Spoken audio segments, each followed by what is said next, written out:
everyone, today we're going to do a tutorial video looking at the very granular options available for custom difficulty, otherwise known as world settings in Palworld.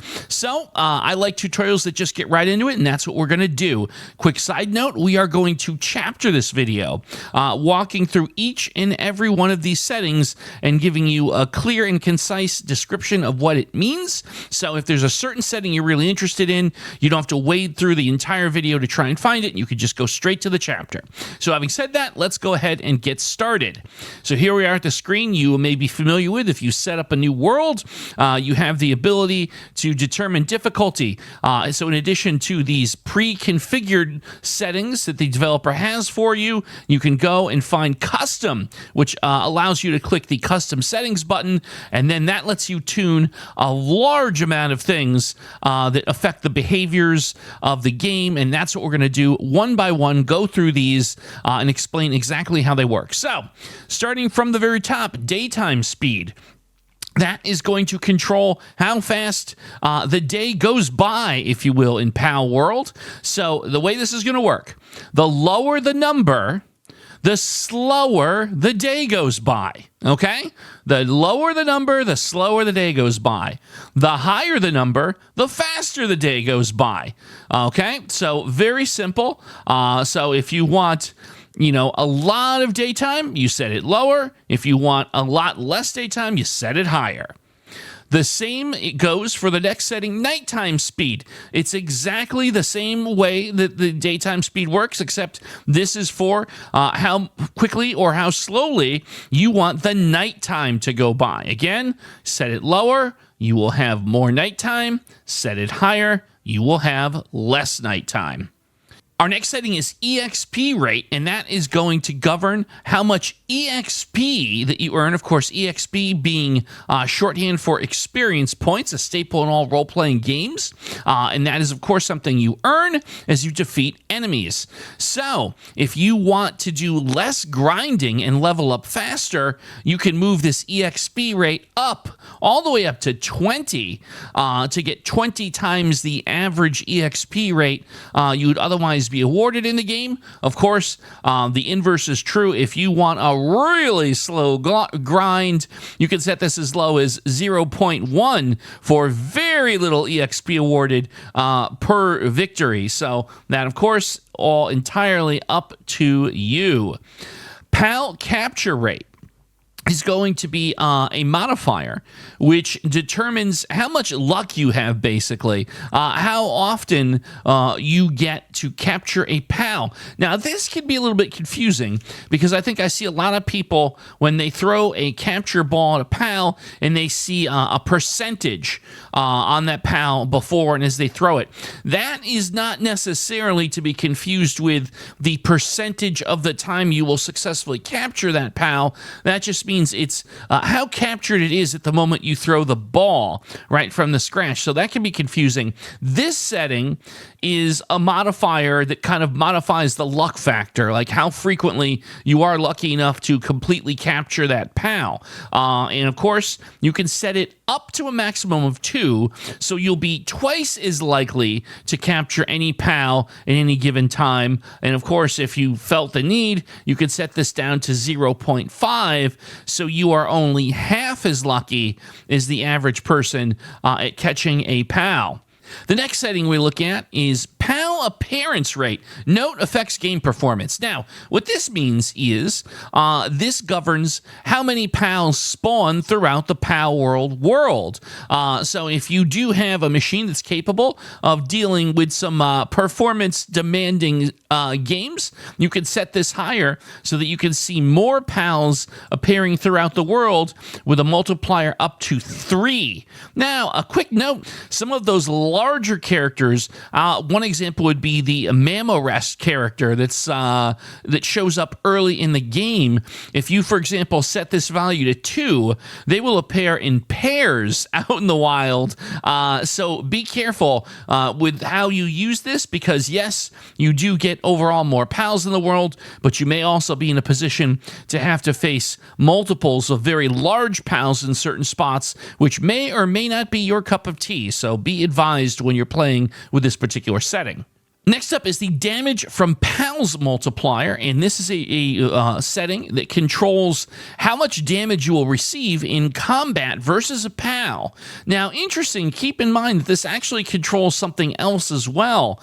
In addition to controlling how much damage you receive from a pal, it inversely also controls the amount of damage your pals under your control do in combat.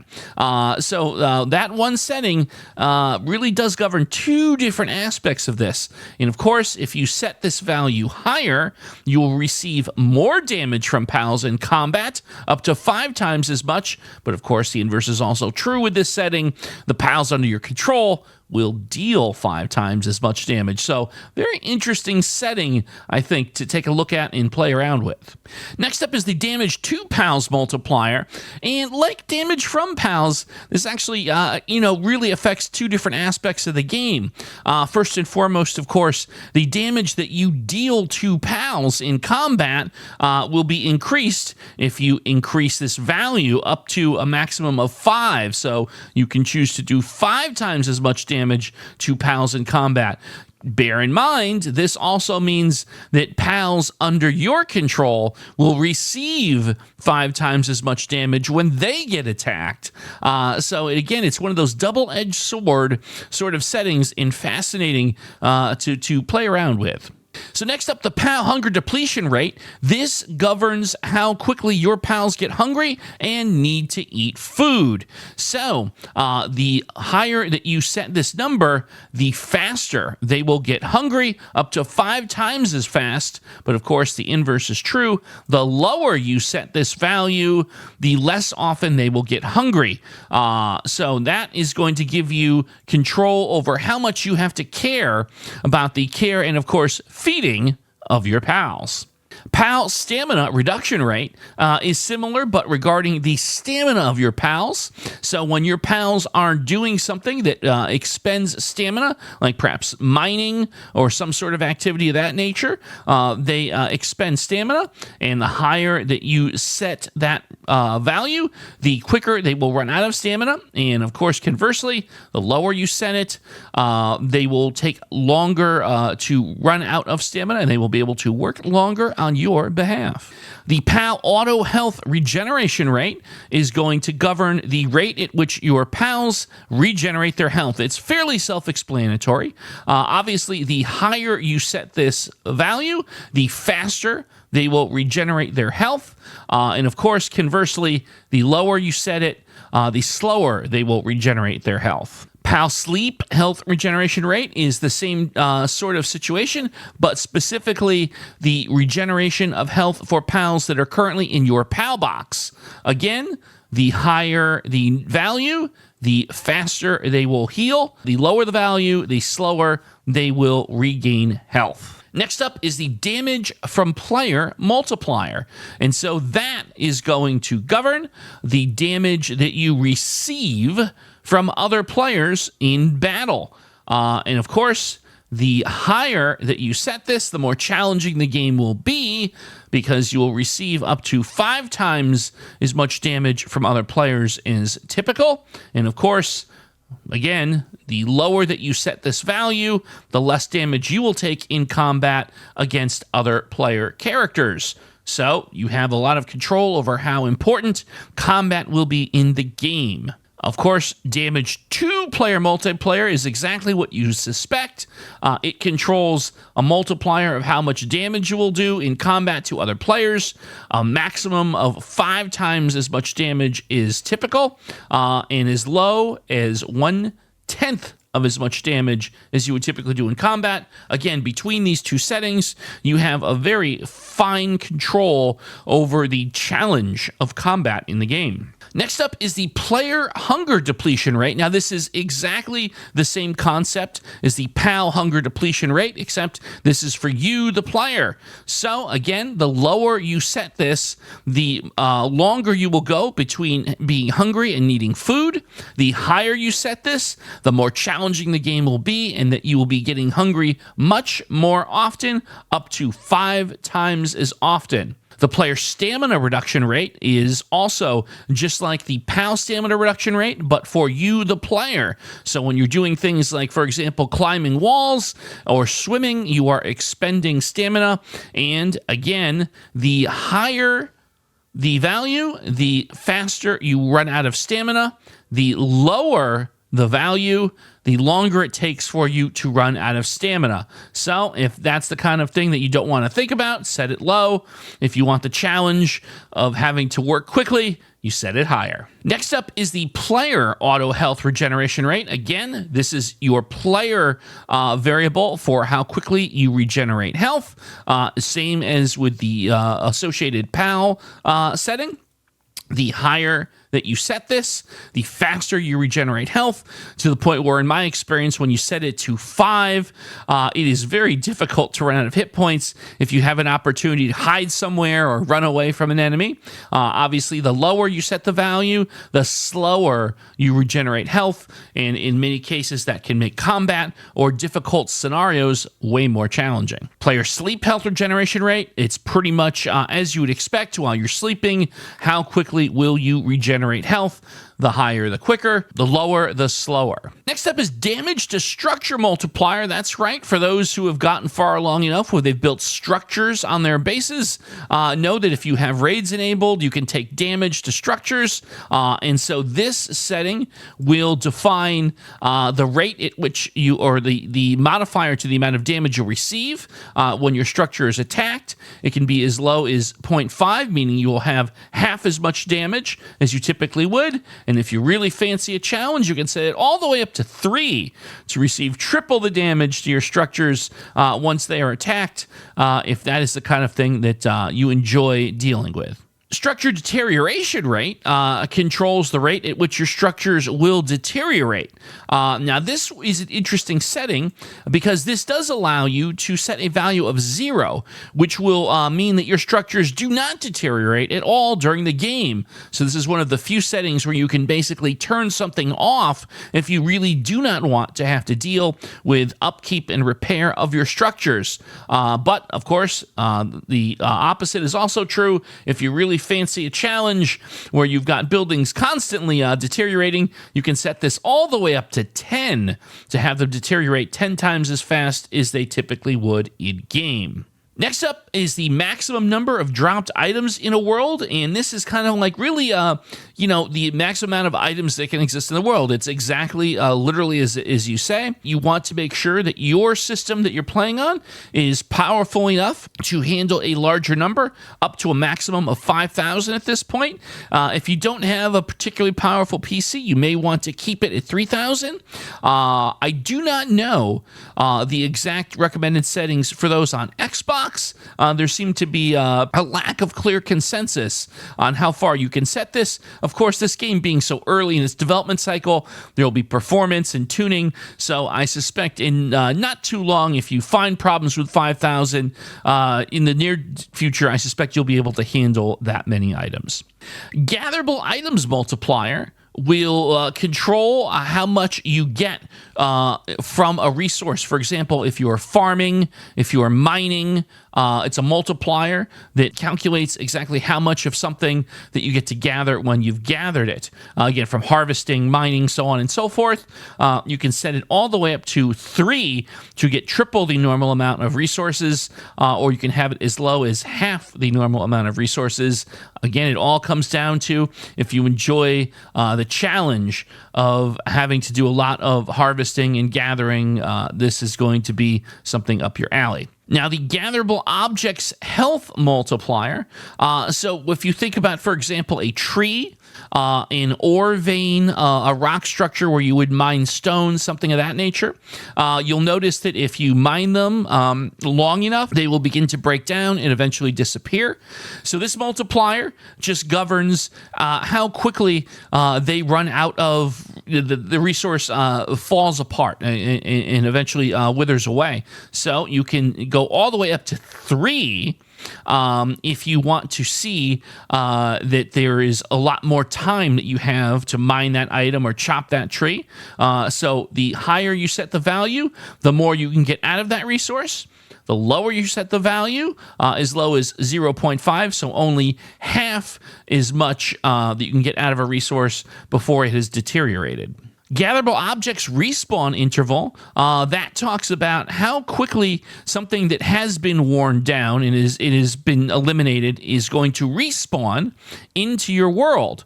Now, the larger value that you set means that the longer you will have to wait for that object to respawn. So let's take an example. You have a tree on your base. You've chopped away, and you eventually have chopped that tree down. It is now gone. If you set this value to 3, you will have to wait 3 times as long as you typically would for that tree to respawn.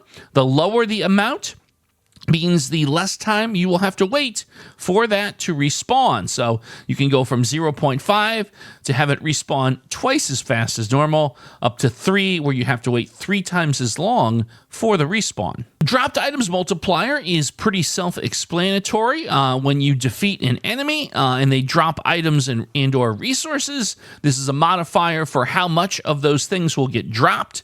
At the low end, you can set it to 0.5 for only half of the average amount of stuff, all the way up to 3 to get 3 times as much loot from an enemy that you've defeated as you typically would. Coming up on our last few settings here, we have time in hours to incubate massive eggs. So there is an egg type in the game called a massive egg, and you can actually determine for this type of egg how long it will take to incubate it once you placed it in an incubator. This is another interesting setting because it actually allows me, if I so choose, to set the value to 0, which would mean I would get instant gratification and be able to basically incubate the egg instantly. But you could also set it to any other value all the way up to an astounding 240 hours.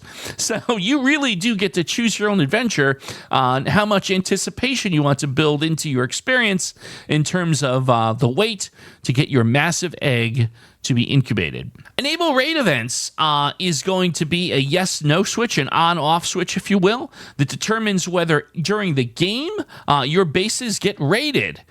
Some people love that, and they'll put a little combat into the mix with their day-to-day base operations. Some people don't like that and want their pals to be undisturbed as they're operating like a finely tuned machine, generating resources for you, mining, so on and so forth. So this will allow you to determine whether or not you have the occasional raids on your bases.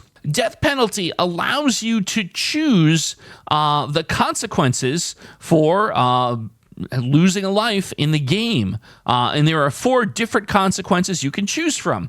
The most egregious would be dropping all the items and all the pals on your team. And then you could have just drop all your items. You can also choose drop all items except equipment, and then in the most liberal setting, it's no drops at all. So if you don't want to have to worry about reconstituting your equipment, your pals once you're defeated, no drops is for you. But again, if you like that challenge, if you like that survival aspect of there being stakes involved if you are defeated, you have these other settings available to you as well. Max number of guilds is specific to multiplayer servers, and it is a value that defines in that particular multiplayer server that you have how many guilds can be created. Of course, that number, as you can see here, it can be configurable currently at the time we're recording this from 1 to 100. And I suspect that these settings have the future in mind as they scale up the capabilities and the number of players that are available on multiplayer servers. And finally, the last setting that is available in custom difficulty is max pals working at base. Now, what this will govern is the maximum number of pals you can have working at base. It's self-explanatory. Now, a side note on that What this means is that you will still have to level up your base in order to unlock the ability to have the additional pals, but this is a cap on how many you will ultimately be allowed to receive once you've done leveling up on your base. So it's not a set it to 20 and you can start the game with 20 pals at your base, but it is a governor to how many you can aspire to. Well, folks, as you can see here, there are an awful lot of settings available that you can set in Palworld. I do believe this is one of the reasons this game has found such overnight success, and something that I think AAA developers should take note.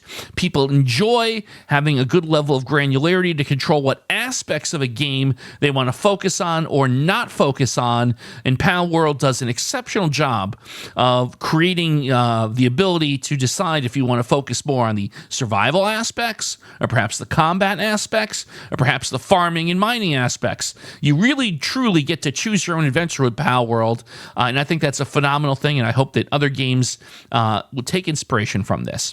Well, folks, if you got value from this video, I hope you'll consider subscribing to my channel. Thank you so much for watching, and we'll see you next time on It's All Dug in Games.